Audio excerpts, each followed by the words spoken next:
జంతువుల్ని పెంచడం, అంటే గోవుల్ని పెంచడం, వ్యవసాయం చేయడం, వ్యవసాయానికి సంబంధించిన ఉత్పన్నాలు ఏదైతే ఉంటాయో, ఇప్పుడు ఈ మడకలు ఏదేదో ఉంటాయి కదా దున్నేవి, వ్యవసాయానికి సంబంధించిన ఆల్ కైండ్ ఆఫ్ రిలేటెడ్ ఉత్పన్నాలు, దాన్ని ఇది ఇంపోర్ట్ ఎక్స్పోర్ట్ కావచ్చు, అలాంటివి చేయొచ్చు.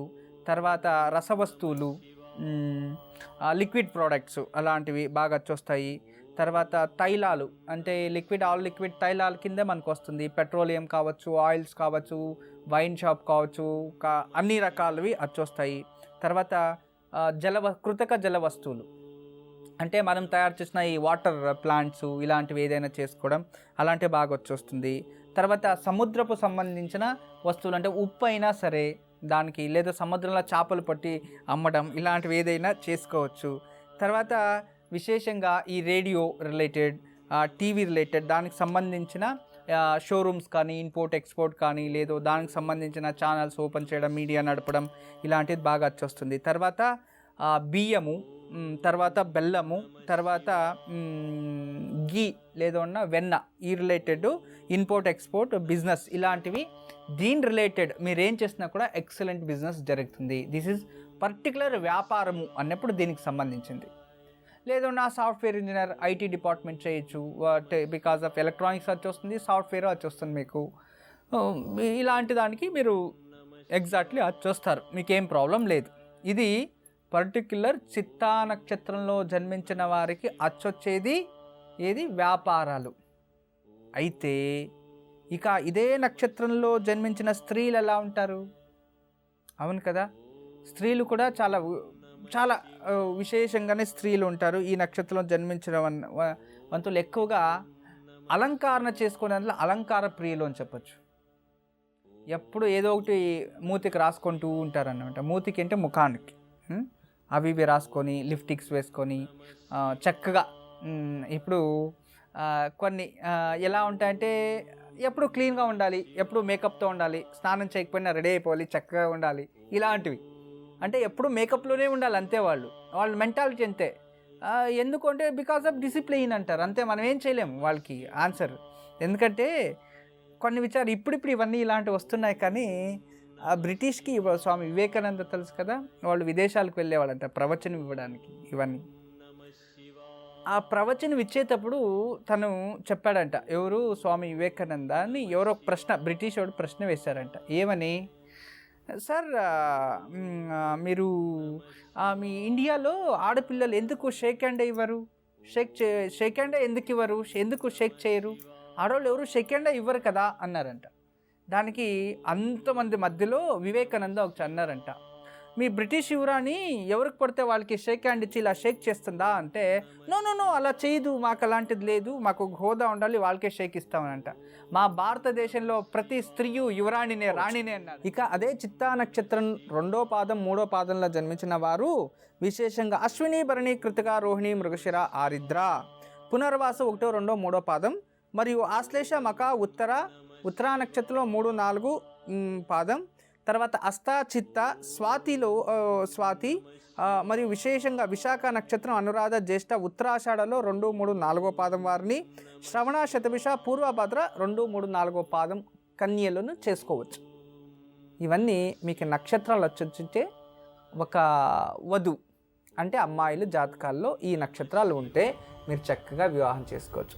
ఇది చిత్తా నక్షత్ర వివాహ కోసం. గురుజీ, జన్నారం నుంచి రవి కాలర్ లైన్లో ఉన్నారు, వారితో మాట్లాడదాం. హలో. నమస్కారం అండి రవి గారు. నమస్కారం అండి. ఎవరి గురించి తెలుసుకోవాలనుకుంటున్నారు? మా బ్రదర్ గురించి మేడం. తప్పకుండా అండి. మీ బ్రదర్ పేరు, నక్షత్రం చెప్పండి. మా అమ్మగారు గురించి. సరేనండి, అమ్మగారి పేరు, నక్షత్రం చెప్పండి. పద్మ పేరు, ఉత్తరాషాఢ నక్షత్రం. సరేనండి, మాట్లాడండి గురుజీతో. నమస్కారం అండి. నమస్కారం అండి గురుజీ, మీ పాదాభివందనములండి. మా ఆశీస్సులు.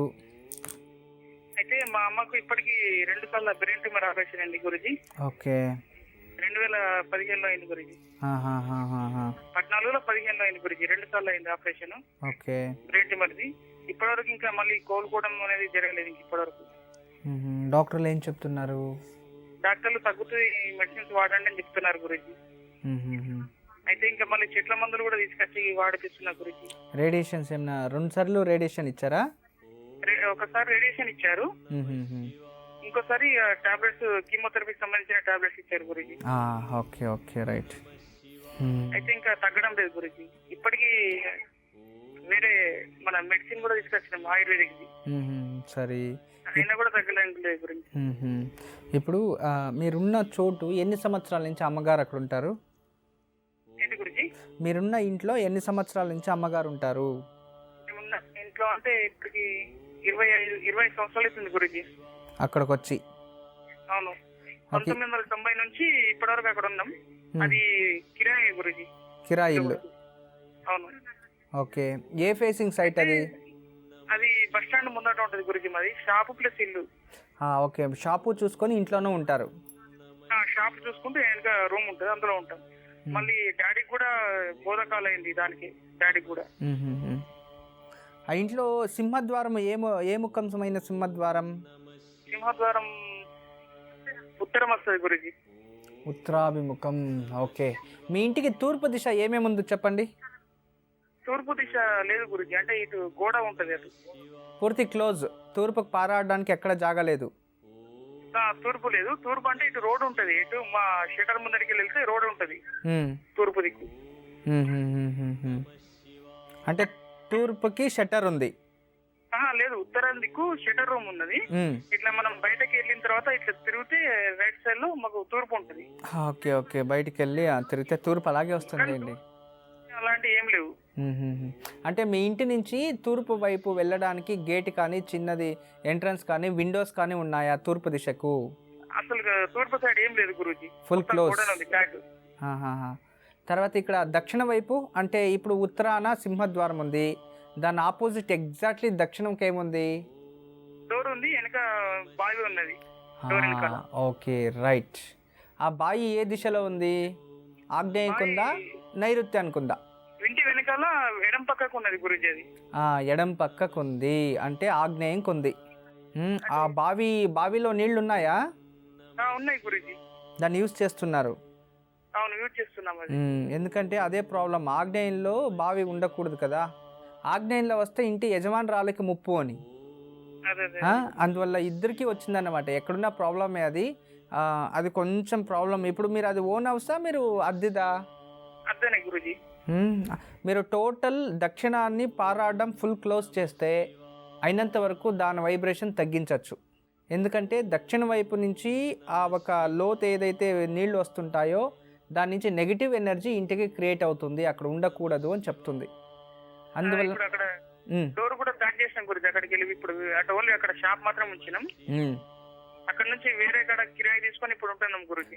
చెప్పారా ఇంతకు ముందు ఎవరైనా వచ్చి దీనివల్లే అని? దీనివల్ల అని చెప్పారు, చెప్తే అందుకే అక్కడ కాల్ చేసేసి ఒక షాప్ మాత్రం ఉంచుకున్నాం అక్కడ. ఇల్లు ఇప్పుడు సంవత్సరం అయితే చేంజ్ చేసినాం. ఓకే, చాలా మంచి పని చేశారు. అమ్మ పేరులో ప్రతి సోమవారం ఎక్కడైనా శివాలయంలో రుద్రాభిషేకం 16 వారాలు చేపించండి. పాలతో కావచ్చు, చెరుకు రసంతో కావచ్చు, కొబ్బరి నూనెతో అభిషేకం చేయించండి. పౌర్ణమి రోజు అన్నాభిషేకం చేస్తారు. అన్నంతో అభిషేకం, రుద్రునికి శివుడికి అన్నంతో ఇలా పూర్తిగా ఇలా ముద్దులు నెయ్యితో కలిపి ఒక్కొక్క ముద్దే పెట్టి జోడించి పూజ చేసి అభిషేకం చేస్తారు. అభిషేకం చేసిన తర్వాత ఆ ప్రసాదాన్ని భక్తులకు పంచిపెడతారు. ఆ ప్రసాదాన్ని పౌర్ణమి రోజు అమ్మకు ఒక 5 మాసాల పేర్లు చేయించి దాని ప్రసాదంగా అమ్మగారికి ఇవ్వండి. సోమవారం రోజు సాయంత్రం ఒక రాగి చెంబులో పాలు తీసుకొని అమ్మగారికి ఇలా దృష్టి తీసి దాన్ని తీసుకెళ్ళి ఏదైనా నదిలో వాటర్ చెరువు ఇలాంటి చెరువులో ఆ పాలని పోసేసి ఏదైనా ఒక ఆకు, తమలపాకు కావచ్చు లేదా తామర ఆకు కావచ్చు, ఏదైనా పెద్ద అరటాకు కానీ తేల లాంటిది, దాన్ని అలా పెట్టేసి దానిపైన గడ్డ కర్పూరం పెట్టి వెలిగించేసి మా అమ్మగారికి మంచిదవ్వాలి అని చెప్పి సంకల్పం చేసి రావాలి. అలా ప్రతి సోమవారం ఒక 16 వారాలు చేయండి చాలు. మీ అమ్మగారు సంపూర్ణ ఆరోగ్యవంతురాలు అవుతుంది, మళ్ళీ ఎలాంటి ఇబ్బంది కూడా ఉండదు. 2 చేయండి. ఎప్పుడు మా ఆశీస్సులు ఉంటాయండి. నమస్తే. రవి గారు.